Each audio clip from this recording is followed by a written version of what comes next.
आयोगाने न्यायालयामध्ये मुदतवाढ मागितली जिल्हा परिषद निवडणुकीसंदर्भात की 10 फेब्रुवारीपर्यंत आम्हाला वेळ द्या. निवडणूक आयोगाने काय आधार घेऊन निवडणूक आयोगाकडे वेळ मागितली याबद्दल मला माहिती नाही. पण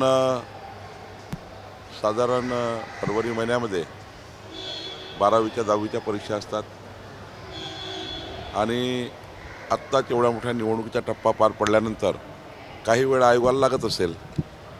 बजेट सेशन आहे, त्यानंतर अवेलेबिलिटी ऑफ ऑफिसर्स आहे किंवा निवडणुकीचा एवढा मोठा मॅनपॉवर आहे, अधिकारी वर्ग आहेत. त्यामुळं निवडणूक आयोगाने मात्र कुठल्या मुद्द्यावर आहे तसेही ओबीसीच्या आरक्षणाचा एक किळा अजूनही सुप्रीम कोर्टमध्ये आहे. एखाद वेळी राज्याच्या पूर्णच निवडणुका घ्यायच्या असतील तर 21 जानेवारी जी डेट दिलेली आहे सुप्रीम कोर्टाने, त्या डेटलाही मला वाटतं ओबीसीच्या आरक्षण जे 50% वर गेलं त्याबद्दलही समजा काही निर्णय येणार असेल किंवा आम्ही त्या ठिकाणी सरकारची बाजू मांडणार आहोत. मला असं वाटतं की आयोगाने कुठल्या विषय मांडला हे जरा त्यांचं ॲफिडेविट चेक करावं लागेल. मुंबईला लॉंग टर्म गुजरातकडे नेण्याचा आणि मराठी भाषा संपवण्याचा डाव भाजप आणि अडाणी रचत असल्याचा आरोप काल राज ठाकरे यांनी त्यांच्या सभेत केलेला आहे. सोबत फडणवीस हिंदू आहे का हे देखील तपासावं लागेल असं राज ठाकरे बोलतात. नाही, राजसाहेब किंवा उद्धवजी यांना मी मागेच सांगितल्याप्रमाणे भावनिक पद्धतीने बोलून जनतेच्या मनात संभ्रम तयार करून मतदानाची प्रक्रियेमध्ये विकासाचा अजेंडा बाजूला करायचा आहे. पण राजसाहेब किंवा उद्धवजींना मी वारंवार सांगतो, ते चुकतायत. त्यांच्या प्रचाराची भूमिका चुकते आहेत, प्रचाराचा फोकस चुकतायत. या पद्धतीने त्यांनी खूप वेळा मतदान मागितलं, काही भेटलं नाही. आता डेव्हलपमेंटवर बोललं तरच मतदान मिळतं. मी लहान आहे या सिस्टीममध्ये, मी काही राजसाहेबाला किंवा उद्धवजीला सल्ला देणार नाही. पण त्यांची पार्टी किंचित होत चालली. याचं कारण असं आहे, प्रचाराचा दिशा चुकताय, त्यांनी निवडलेले विषय चुकतायत, त्यांनी निवडलेली प्रक्रिया चुकतायत आणि म्हणूनच त्यांची अधोगती होत आहे. मला असं वाटतं अजून पुन्हा त्यांना मुंबईच्या निवडणुकीमध्ये त्यांची अधोगती, पक्षाची अधोगती पाहायला मिळेल. कारण ते निवडणूक भरकवतात आहे. निवडणूक ही अशी विकासाच्या मुद्द्यावर चालणार आहे आणि लोकांनाही माहिती आहे की डेव्हलपमेंट म्हणजे देवेंद्रजी आहे, देवेंद्रजी म्हणजे डेव्हलपमेंट आहे. त्यामुळं लोक आता या अशा विषयाला घेऊन मतदान करणार नाही. राज ठाकरे असं म्हणाले की मराठी माणसासाठी मुंबईची ही शेवटली निवडणूक आहे, आता चुकले तर कायमचे चुकले. तेच सांगतो, प्रत्येक वेळेसच बोलतात मुंबई तोडणार आहे, मग काही होत नाही, मग काही भेटत नाही मतं. आता म्हणतात मराठी जाणार आहे. काही बोलतात, काही सांगतात, काही लोक ऐकत नाही. एक व्यक्ती ऐकणार नाही. विकासाच्या मुद्द्यावर भाजप निवडणूक लढतायत. उद्धव ठाकरे म्हटले की आदित्य ठाकरेंसोबत ओपन डिबेट करावी मुख्यमंत्री फडणवीस यांनी विकासाच्या मुद्द्यावर. 2.5 वर्ष जनतेने आदित्यलाही बघितलं आहे आणि उद्धवजीलाही बघितलं आहे. त्यामुळं त्यांनी विकासावर न बोललेलं बरं. विकास हा असा नसतो. विकास हा जन्मापासूनच त्या ठिकाणी जनतेच्या सेवेमध्ये आपलं आयुष्य द्यावं लागतं. सोन्याच्या चमच्याने बदामाचा ज्यूस पिऊन आलेले लोक कधी डेव्हलपमेंट बोलूच शकत नाही. आदित्य ठाकरे यांनी देवेंद्र फडणवीसांची एक प्रकारे मिमिक्री करून हास्य काहीतरी सांगतो ना मी वारंवार की यांना दिशाच कळत नाही. त्यांना महाराष्ट्र कुठे चालला, मुंबई कुठे चालली कळत नाही आहे.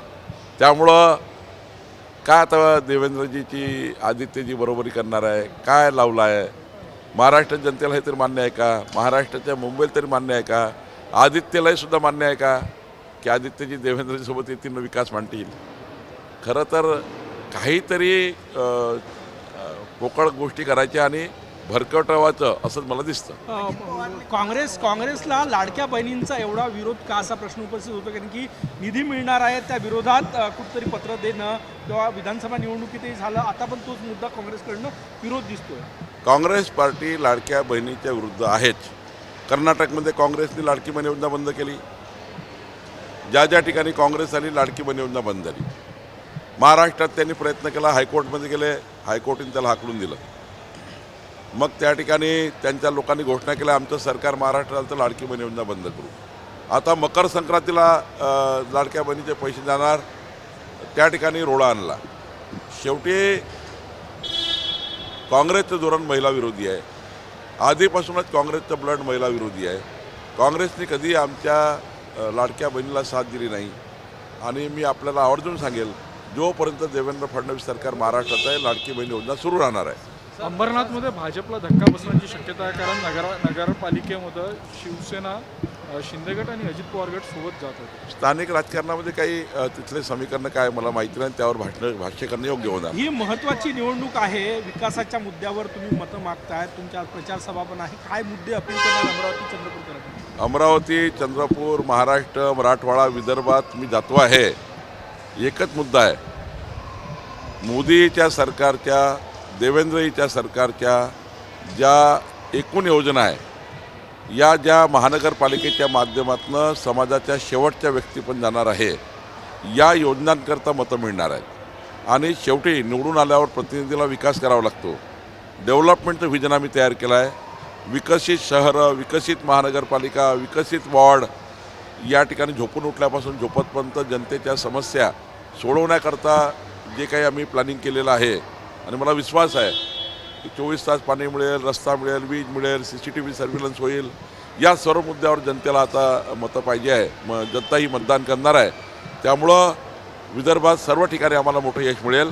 काँग्रेस किंचित होईल आणि मोठं यश आम्हाला मिळेल, कारण काँग्रेस ही केवळ चुकीच्या पद्धतीने वागतात आहे. लाडक्या बहिणीचे पैसे बंद करण्याचा विचार करत आहे. त्यामुळं लाडक्या बहिणीसुद्धा काँग्रेसला फटका देईल.